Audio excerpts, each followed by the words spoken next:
നമസ്കാരം. എല്ലാവർക്കും എജ്യൂബ്ലിസ് ലേണിങ്ങിലേക്ക് സ്വാഗതം.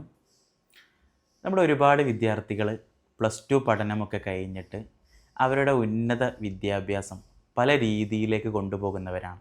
ഒരുപാട് ആളുകൾ CMA, CA പോലെയുള്ള പ്രൊഫഷണൽ കോഴ്സുകൾ എടുക്കാൻ പോകും. ഒരുപാട് ആളുകൾ ഡോക്ടർ ആവണം, എഞ്ചിനീയർ ആവണം എന്നൊക്കെ താല്പര്യത്തോടെ നീറ്റ് എക്സാമുകളൊക്കെ എഴുതി, നീറ്റ് JEE എക്സാമുകൾക്കൊക്കെ പോയിട്ട് അവർ എഞ്ചിനീയറിങ്, ഡോക്ടർ അങ്ങനെ ഒരു പ്രൊഫഷനിലേക്ക് പോകും.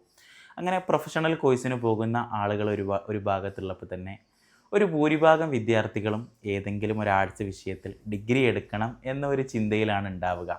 അപ്പോൾ അതിലൊക്കെ പെട്ടവരായിരിക്കും നിങ്ങൾ ഭൂരിപക്ഷം പേരും ഈ വീഡിയോ കാണുന്നവർ. അപ്പോൾ അവരോട് ആണ് എനിക്ക് പ്രധാനമായിട്ടൊരു കാര്യങ്ങൾ പറയാനുള്ളത്. അപ്പോൾ നമ്മൾ ഏതായാലും ഒരു 4 വർഷത്തെ ഡിഗ്രി പഠനം എന്ന നിലയ്ക്ക് നമ്മൾ പോകുന്നുണ്ട്. അപ്പോൾ ഒരുപാട് നല്ല കോളേജുകൾ സെലക്ട് ചെയ്യണം, നല്ല ആംബിയൻസും നല്ല വൈബും ഉള്ള കോളേജ് ജീവിതം അടിച്ചു പൊളിക്കണം എന്ന് തീരുമാനിക്കുന്ന ഒരു വിഭാഗം ആളുകളുണ്ട്.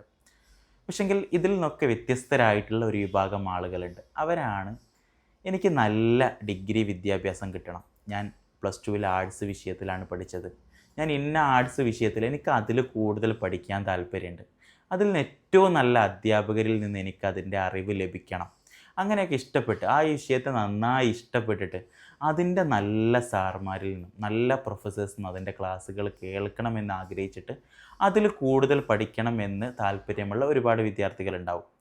അങ്ങനെ ഉള്ള ഒരു വിദ്യാർത്ഥികൾ അഥവാ പഠനത്തെ വളരെ പ്രമുഖമായി കണ്ടിട്ട് നല്ല സ്ഥാപനങ്ങളിൽ പഠിക്കണമെന്ന് താല്പര്യപ്പെടുന്ന വിദ്യാർത്ഥികൾക്കുള്ള ഒന്നാമത്തെ ചോയ്സ് തന്നെയാണ് ഇന്ത്യയിലെ പ്രമുഖമായിട്ടുള്ള കേന്ദ്ര സർവകലാശാലകൾ അഥവാ സെൻട്രൽ യൂണിവേഴ്സിറ്റികൾ.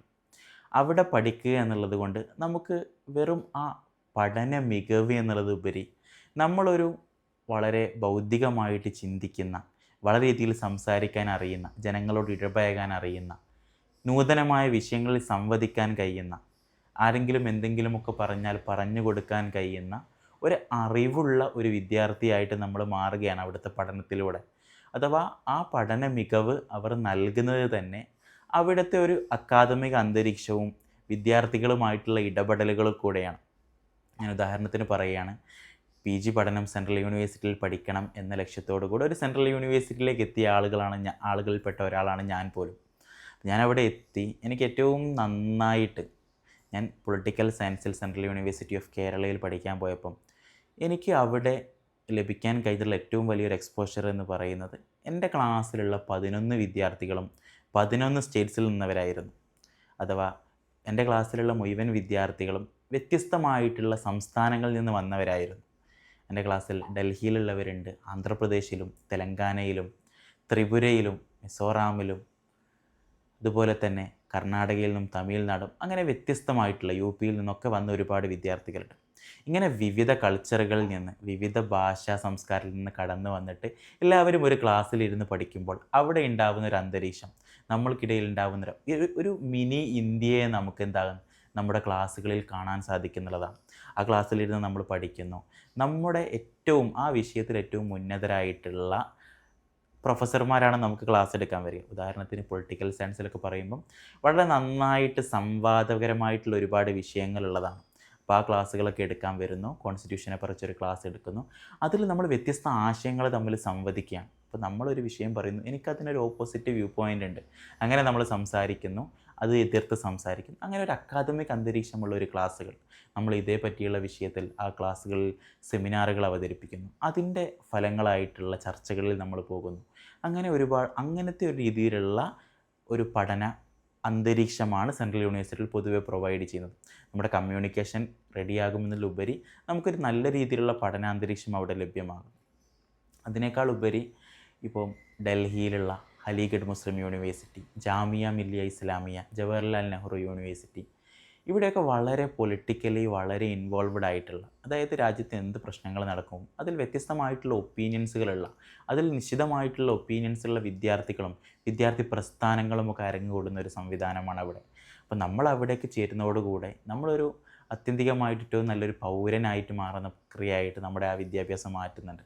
അപ്പോൾ നിങ്ങൾ ഒരു വിഷയത്തിൽ നമ്മൾ നന്നായിട്ട് പഠിക്കണം, എനിക്കതിൽ നല്ല പ്രൊഫസർമാരുടെ കീഴിൽ നിന്നുള്ള അറിവ് നേടണം, എനിക്കതിൽ PG ചെയ്യണം, എന്നിട്ട് അതിൽ PhD ചെയ്യണം എന്നൊക്കെ താല്പര്യമുള്ള ഒരാളാണെങ്കിൽ, അതായത് നല്ല അറിവ് നേടണം, എനിക്ക് നോളജ്ഫുൾ ആയിട്ടുള്ളൊരു മനുഷ്യനാവണം എന്ന് നിങ്ങൾക്ക് ആഗ്രഹമുണ്ടെങ്കിൽ അതിന് നല്ലൊരു ഓപ്ഷൻ ആയിരിക്കും നമ്മുടെ സെൻട്രൽ യൂണിവേഴ്സിറ്റികൾ. അവിടുത്തെ ലൈബ്രറികൾ, അവിടുത്തെ മറ്റു സെമിനാർ പരിപാടികൾ, ഇതൊക്കെ അതിന് വളരെ ഉപകാരം ചെയ്യും. സെൻട്രൽ യൂണിവേഴ്സിറ്റികളിലെ ലൈബ്രറികളെ കുറിച്ചൊക്കെ പറയുമ്പോൾ 24 മണിക്കൂറും തുറന്നിടുന്ന ലൈബ്രറികളുള്ള, വിശാലമായിട്ട് ലക്ഷക്കണക്കിന് പുസ്തകങ്ങളുള്ള ലൈബ്രറികൾ നമ്മുടെ രാജ്യത്തുണ്ട്. അപ്പോൾ അവിടെയൊക്കെ അഡ്മിഷൻ നേടി അവിടെ നിന്ന് പഠിച്ചിറങ്ങുക എന്നുള്ളതാണ്. ഇപ്പോൾ സെൻട്രൽ യൂണിവേഴ്സിറ്റിയിൽ പഠിച്ചത് കൊണ്ട് അങ്ങനത്തെ ഒരു വൈബുള്ള ആളുകളാണ് ഇത് തിരഞ്ഞെടുക്കുകയും ചെയ്യുക. അപ്പോൾ ആ വൈബിലേക്ക് നിങ്ങൾ ആ വൈബ് മാച്ച് ആവുകയാണെങ്കിൽ നിങ്ങൾക്ക് ഏറ്റവും നല്ല ഓപ്ഷൻ സെൻട്രൽ യൂണിവേഴ്സിറ്റികൾ തന്നെയാണ്. ഡൽഹിയിലൊക്കെ പോയി നമുക്ക് രാജ്യമൊക്കെ ഒന്ന് ചുറ്റണം, അല്ലെങ്കിൽ രാജ്യത്തെ വിവിധപരമായിട്ടുള്ള മനുഷ്യരെ നമുക്ക് അടുത്തറിയണം, അവരുമായിട്ട് സംവദിക്കണം, അവരുടെ പ്രശ്നങ്ങൾ അറിയണം എന്നൊക്കെ ചിന്തിക്കുന്ന ആളുകളാണെങ്കിൽ നമുക്ക് സെൻട്രൽ യൂണിവേഴ്സിറ്റി നല്ലൊരു ഓപ്ഷൻ തന്നെയാണ്. അപ്പോൾ ഡൽഹിയിലെ അതുപോലെ തന്നെ ഹൈദരാബാദിലും ഒക്കെ ഉള്ള സെൻട്രൽ യൂണിവേഴ്സിറ്റിയിലൊക്കെ പഠിക്കുമ്പോൾ നമുക്കൊരു മിനി ഇന്ത്യ നമ്മുടെ ക്ലാസ്സുകളിൽ കാണാൻ കഴിയും എന്നുള്ളതാണ്. അതുപോലെ തന്നെ നമുക്ക് വ്യത്യസ്തരായിട്ടുള്ള വളരെ അറിവുള്ള മനുഷ്യരുമായിട്ട് ഇടപഴകാൻ കഴിയും. ഒരു സെൻട്രൽ യൂണിവേഴ്സിറ്റിയിൽ തന്നെ ഒരു വിഷയത്തിൻ്റെ UG ഡിപ്പാർട്ട്മെൻറ്റും അതിൻ്റെ PG ഡിപ്പാർട്ട്മെൻറ്റും PhD ഡിപ്പാർട്ട്മെൻറ്റും ഉണ്ടാവും. ഒരേ വിഷയത്തിൽ നമുക്ക് എന്ത് ചെയ്യാം, വ്യത്യസ്തരമായിട്ടുള്ള അറിവുള്ള ആളുകളുമായി സംവദിക്കാൻ കഴിയും. അപ്പോൾ അവരുമായിട്ട് സംവദിച്ച് നമുക്ക് അറിയാത്ത വിഷയങ്ങൾ അറിയാം, അറിയാത്ത ലോകങ്ങളെക്കുറിച്ച് അറിയാം, നമുക്ക് നല്ല എഴുത്ത്, നല്ല വായന എന്നിവ നമുക്ക് അവിടെ പരിപോഷപ്പെടുത്താനാവും. അപ്പോൾ അത്തരത്തിൽ നിങ്ങൾ ഉദ്ദേശിക്കുന്നുണ്ടെങ്കിൽ നല്ലൊരു ഓപ്ഷനാണ് ഏറ്റവും മികച്ച കേന്ദ്ര സർവകലാശാലകൾ. ആ സർവകലാശാലകളിൽ നമ്മളുടെ ഇന്ത്യയിൽ അഡ്മിഷൻ ലഭിക്കുക എന്നുള്ളത് വളരെ സിസ്റ്റമാറ്റിക് ആയിട്ടുള്ള ഒരു എക്സാമിലൂടെയാണ് അഡ്മിഷൻ നൽകുന്നത് എന്നുള്ളതാണ്. ആ എക്സാമിൻ്റെ പേരാണ് CUET അഥവാ കോമൺ യൂണിവേഴ്സിറ്റി എൻട്രൻസ് ടെസ്റ്റ്. ആ എക്സാം പാസ്സായി അതിലെ എക്സാമിൻ്റെ മാർക്ക് വെച്ചിട്ടാണ് നമ്മൾ ഓരോ യൂണിവേഴ്സിറ്റികളിലേക്കും അപ്ലിക്കേഷൻ കൊടുക്കുക. അപ്പോൾ common university entrance test exam എഴുതുക എന്നുള്ളതാണ് നിങ്ങൾ ഇത്തരം സെൻട്രൽ യൂണിവേഴ്സിറ്റികൾ പഠിക്കാൻ താല്പര്യപ്പെടുന്നെങ്കിൽ അതിനാദ്യമായിട്ട് ചെയ്യേണ്ടത്. ആ എക്സാമിനെ കുറിച്ച് മനസ്സിലാക്കുകയും അത് നമ്മുടെ ഇപ്പോൾ നിങ്ങൾ PG ആണെങ്കിൽ നോക്കുന്നതെങ്കിൽ, ഡിഗ്രി ആണ് നോക്കുന്നതെങ്കിൽ, UG കോഴ്സാണ് നോക്കുന്നതെങ്കിൽ +2 സിലബസ് പ്രകാരമായിട്ടുള്ള എക്സാമുകളാണ്. അപ്പോൾ അതിന് എക്സാം കൃത്യമായി മനസ്സിലാക്കി അത് അറ്റംപ്റ്റ് ചെയ്ത് ആ സെൻട്രൽ യൂണിവേഴ്സിറ്റിയിൽ എത്താൻ വളരെ സുഖകരമാണ്. അതിന് നിങ്ങളിപ്പോൾ ഒരു സിസ്റ്റമാറ്റിക് ആയിട്ടുള്ള കോച്ചിങ് സ്റ്റാർട്ട് ചെയ്താൽ അത് വളരെ ഈസി ആയിട്ട് തന്നെ നമുക്ക് അക്വയർ ചെയ്യാൻ പറ്റുന്നതാണ്. ഈ കോമൺ യൂണിവേഴ്സിറ്റി എൻട്രൻസ് ടെസ്റ്റ് നടത്തുന്നതും UG NTA തന്നെയാണ്. മുൻ വർഷത്തെ കണക്കുകൾ നോക്കുകയാണെങ്കിൽ JEEയും NEETും കഴിഞ്ഞിട്ട് ഏറ്റവും കൂടുതൽ ആളുകൾ എക്സാം എഴുതുന്ന ഒരു എക്സാമാണ് CUET. ഈ എക്സാമിൽ ദിനംപ്രതി കോമ്പറ്റീഷൻ വർദ്ധിച്ചു വരികയാണ്. അപ്പോൾ ഇത്രയും നല്ല കാലിബറുള്ള ഒരു യൂണിവേഴ്സിറ്റി, ഇത്ര നല്ല പൊട്ടൻഷ്യലായിട്ടുള്ള നമുക്ക് സ്കില്ലുകൾ പ്രൊവൈഡ് ചെയ്യുന്ന സെൻട്രൽ യൂണിവേഴ്സിറ്റിയിൽ പഠിക്കാൻ താല്പര്യമുള്ളവർ ഈ എക്സാമിന് നേരത്തെ തന്നെ പ്രിപ്പയർ ചെയ്യുന്നു എന്നുള്ളതാണ്. വളരെ കർക്കശമായിട്ട്, വളരെ സിസ്റ്റമാറ്റിക് ആയിട്ട് പ്രീവിയസ് ഇയർ ക്വസ്റ്റ്യനുകളും മോക്ക് ടെസ്റ്റുകളൊക്കെ ചെയ്ത് എക്സാം അടുക്കുമ്പം വളരെ സിസ്റ്റമാറ്റിക് ആയിട്ട് പഠിച്ചു വന്നിട്ട് അവർ എക്സാം അറ്റൻഡ് ചെയ്തിട്ട് ടോപ്പ് സെൻട്രൽ യൂണിവേഴ്സിറ്റിയിൽ റാങ്കോട് കൂടെ നേടുകയാണ്. അങ്ങനെ അവരൊരു കോമ്പറ്റീറ്റീവ് വേൾഡിലേക്ക് കടക്കുകയാണ്. ആദ്യത്തെ കോമ്പറ്റീറ്റീവ് എക്സാമാണ് അവർ ഈ CUET എന്നതുകൊണ്ട് എഴുതുന്നത്. അപ്പോൾ ഇതിലേക്ക് അവർ വരുമ്പോൾ നിങ്ങൾ സെൻട്രൽ യൂണിവേഴ്സിറ്റിയിലേക്ക് ഉദ്ദേശിക്കുന്ന ആളാണെങ്കിൽ അതിൽ നമുക്ക് പ്രൊവൈഡ് ചെയ്യാൻ പറ്റുന്ന ഒരു സഹായം എന്നുള്ളത് അതിൻ്റെ കോച്ചിങ് നമ്മൾ നൽകുന്നുണ്ട് എന്നുള്ളതാണ്. ജുബിൾസ് ലേണിംഗ് ഈ വർഷം മുതൽ CUET കോച്ചിങ് നൽകുകയാണ്. അപ്പോൾ നിങ്ങൾ ഏതെങ്കിലും വിഷയത്തിൽ, ആർട്സ് വിഷയത്തിലാണെങ്കിൽ സയൻസ് ആവട്ടെ, ഏത് വിഷയമാവട്ടെ, നിങ്ങളതിന് CUET പ്രിപ്പയർ ചെയ്യാൻ താല്പര്യപ്പെടുന്നുണ്ടെങ്കിൽ നമ്മുടെ താഴെ കാണുന്ന നമ്പറിൽ നിങ്ങൾ കോൺടാക്റ്റ് ചെയ്യാം. നിങ്ങളുടെ കംപ്ലീറ്റ് നിങ്ങൾക്കുള്ള അസിസ്റ്റൻസ് നമ്മൾ നൽകുന്നതായിരിക്കും. അതുപോലെ തന്നെ നമ്മൾ വരും വീഡിയോകളിലായിട്ട് ഏതൊക്കെ സെൻട്രൽ യൂണിവേഴ്സിറ്റികളാണ് മികച്ച യൂണിവേഴ്സിറ്റികൾ, ഏതൊക്കെ കോഴ്സുകളാണ് അവിടെ പ്രൊവൈഡ് ചെയ്യുന്നത്, ഏതൊക്കെ സെൻട്രൽ യൂണിവേഴ്സിറ്റികളാണ് ഏറ്റവും നല്ല NIRF റാങ്കിങ് ഉള്ളത്, അങ്ങനെ ഒരുപാട് വീഡിയോകളായിട്ട് നമുക്ക് വരും വീഡിയോകളിൽ കാണാം. അപ്പോൾ CUET സംബന്ധമായിട്ട് നിങ്ങൾക്ക് എന്തൊക്കെ ഡൗട്ട്സുകൾ ഉണ്ട് എന്ന കാര്യം നിങ്ങൾ കമൻറ്റ് ബോക്സിൽ അറിയിക്കുക. എല്ലാ ഡൗട്ട്സുകളെക്കുറിച്ച് നമ്മൾ കൃത്യമായിട്ട് മറുപടി തരുന്നതായിരിക്കും. നമുക്കൊരു ഡീറ്റെയിൽഡ് വീഡിയോ തന്നെ അതിൽ ചെയ്യാം. ഓക്കെ, ഇതോടുകൂടി ഈ വീഡിയോ അവസാനിപ്പിക്കുന്നു. Thank you for listening.